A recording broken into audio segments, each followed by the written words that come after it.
Novembrová revolúcia v roku 1989 zmietla mnohé staré. K tomu patria aj bývalé vzory. Lenže tie staré, ošúchané, rýchlo nahradili nové. Tento jav je zvlášť markantný v bývalom hlavnom meste ČSFR v Prahe. Český kapitál sa potáca. Po oslobodení od komunizmu vrhol sám seba do nadšenej lásky ku všetkým americkým veciam, počínajúc rokovou hudbou, cigaretami a televíziou. Každý týždeň 40 z pražských hlavných kín premieta americké filmy.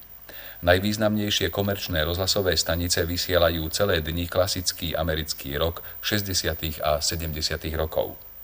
Televízna spoločnosť CNN beží na kanáli ČT3 15 hodín denne.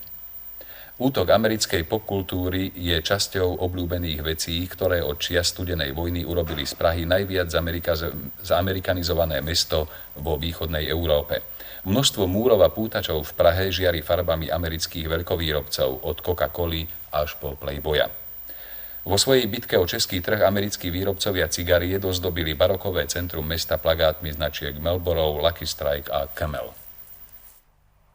Tieto signály prenikania amerického kapitálu doplňa doslova armáda Američanov dočasne žijúcich v Česku. Tí sú tu vítaní po nežnej revolúcii s otvorenou náručou. 40 rokov bolo všetko americké zakázaným ovocím a Česi teraz dobiehajú, čo zameškali. Teraz sú Američania najobľúbenejšími cudzincami. Ich počet v Čechách možno len odhadovať. Vraj ich je až 50 000. Žiadny Američan nemusí v Prahe pociťovať žiaľ za domovom. Vychádzajú tu 2 týždenníky v angličtine, Prague Post a Prognosis, ktoré píšu Američania sami pre seba. Prahu vidia ako Paríž 90. rokov, pričom toto pomenovanie jej dali spisovatelia, kráčajúci v šľapajach svojich amerických predchodcov, ktorí dali Parížu príchuť Ameriky v 20. rokoch. Niektorí členovia americkej komunity v Prahe začínajú byť presvedčení, že počet umelcov z USA tu dosiahol svoj vrchol. Mnohí z nich odchádzajú, pretože nie sú schopní v Prahe si zarobiť.